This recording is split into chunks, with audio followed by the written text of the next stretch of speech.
Good afternoon. Thank you, Mr. Chairman, honorable members of the committee. I'm here to testify in favor of the SAVE unit legislation. This bill, as introduced by the chairman, would create a specialized code for pallet shelters.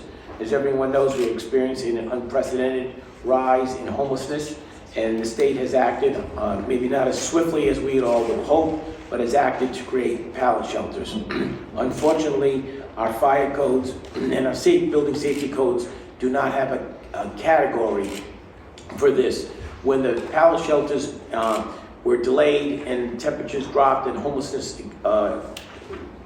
rose significantly in the month of December, I reached out to the fire marshal after a hearing by Chairwoman Speakman's committee and spoke to him as to what the problem was, and he said that the application came in as a hotel. These pallet shelters are clearly not a hotel. They need to have their own specialized fire safety code. We've done some research. We crafted it in such a way that this would allow these pallet shelters to receive approval on a much expedited basis than they currently are.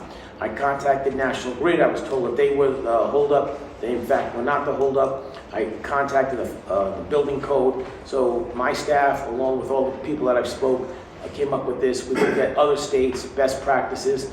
This model is the beginning point, not the end. This proposed legislation, I know there's some letters in support and there's some letters with some suggested comments for amendments. I am open to all of that, and I leave that decision to this committee to find out what the best practice is to move forward. But we need to address this issue. The unnecessary delay is not something that we need to have, especially in this time of year and this political climate we are in terms of the economic situation. This would allow municipalities to provide for such housing in a zoning district or by declaring emergency, which can be in place for up to 180 days. This bill is also could be used for, God forbid, if we're looking at what's happening in California, if we need quick temporary housing. It doesn't necessarily have to be for homelessness. People can be displaced because of a hurricane, because of severe flooding, or for severe fires. The reports are due from the Chief Executive Office, from the Mayor or Town Administrator during emergency, describing the actions taken and the number of people served.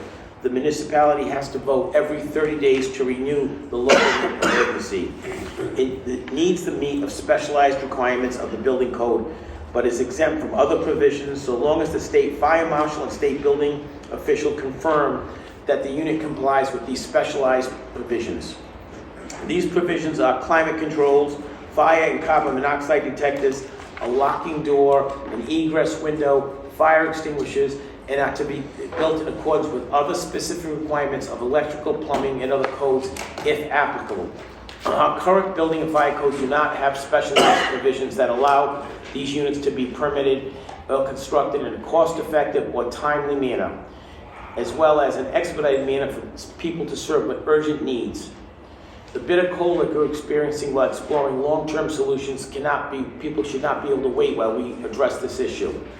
I am pleasantly surprised and cautiously optimistic that the current pallet shelters will be opening in the next 7 to 14 days, but this legislation would prevent this from happening again.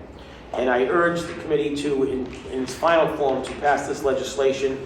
I'd be happy to answer any questions the committee may have, and I thank you for your attention in this matter. Thank you, Speaker. Are there any questions from the committee regarding this legislation? Yes, Representative Speaker. Thank you, Chairman. Thank you, Speaker, for bringing this legislation forward. As you know, the commission that I'm honored to chair had a hearing on this, and it was very frustrating to learn that there's not a code path for this kind of other municipalities and states have it, so I'm grateful that you took this up. I did note that there's a letter of support from Mayor Smiley and a suggestion for, I know your staff has seen this, a suggestion for amendments from DDR. So again, thank you very much.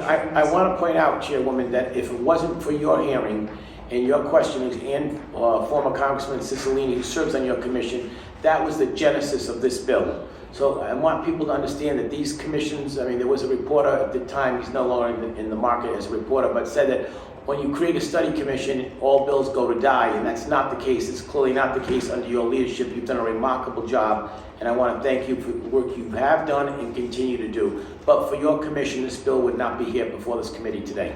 Thank you, Speaker. I do give credit to the commissioners, though.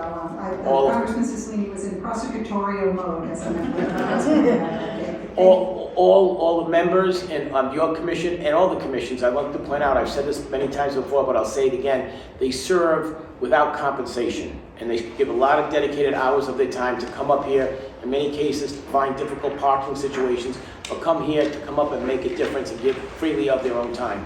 So thank you. Thank you. Are there any other questions? Thank you, Speaker. Thank you all very much.